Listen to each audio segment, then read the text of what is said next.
Capuche sur la tête avant de s'engouffrer dans un van noir, il a été filmé sortant de l'hôpital américain après sa visite médicale ce lundi. Lassana Diarra, talent phénoménal mais carrière sinusoïdale, est tout proche de rejoindre le Paris SG, selon plusieurs médias.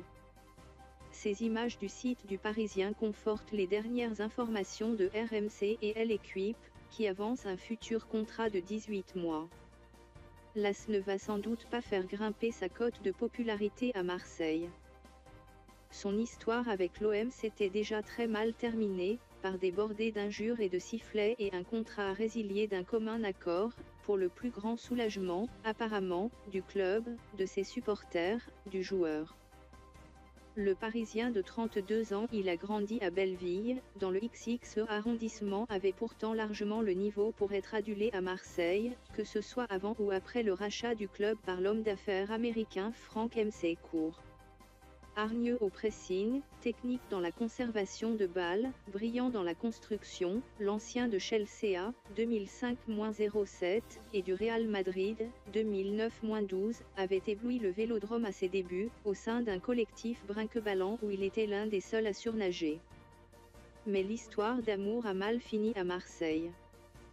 Il y a eu le clash avec le président Vincent Labrune au sujet d'une clause contractuelle lui permettant de quitter Marseille sans indemnité de transfert, alors que l'état-major phocéen prétendait être récompensé de lui avoir donné une chance de se relancer.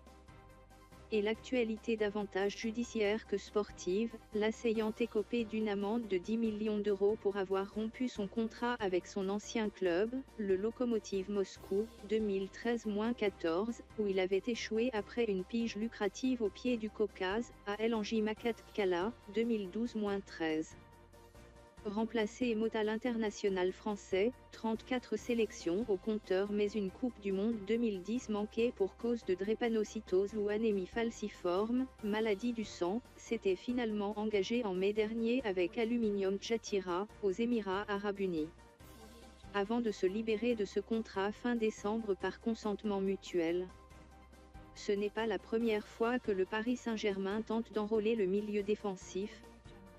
Il avait déjà discuté avec Diarra lors du Mercato 2016, mais les prétentions salariales de celui qui jouait alors à l'OM avaient refroidi Paris. Cette fois, Paris n'a plus tellement le choix, il a besoin d'un NC d'expérience pour pallier une éventuelle absence de Thiago Motta lors des 2 matchs contre le Real Madrid, en février puis mars en 8e de finale de la Ligue des Champions. Or, les contraintes sont doubles pour ce Paris Saint-Germain entravé par la possibilité de sanctions de la part de l'UEFA concernant son mercato XXL cet été. Il lui faut dénicher un joueur ayant le niveau Ligue des Champions, pas trop onéreux en indemnité de transfert. Et trouver une perle rare n'ayant pas disputé la compétition cette saison, car les règlements UEFA interdisent de la jouer avec 2 clubs différents. À cette aune, Diarra remplit tous les critères, et RMC Sport rappelle que les Parisiens Marco Verratti et Thiago Motta ont été épatés par le niveau du joueur formé au Havre lors de leur confrontation sous les maillots parisiens et marseillais.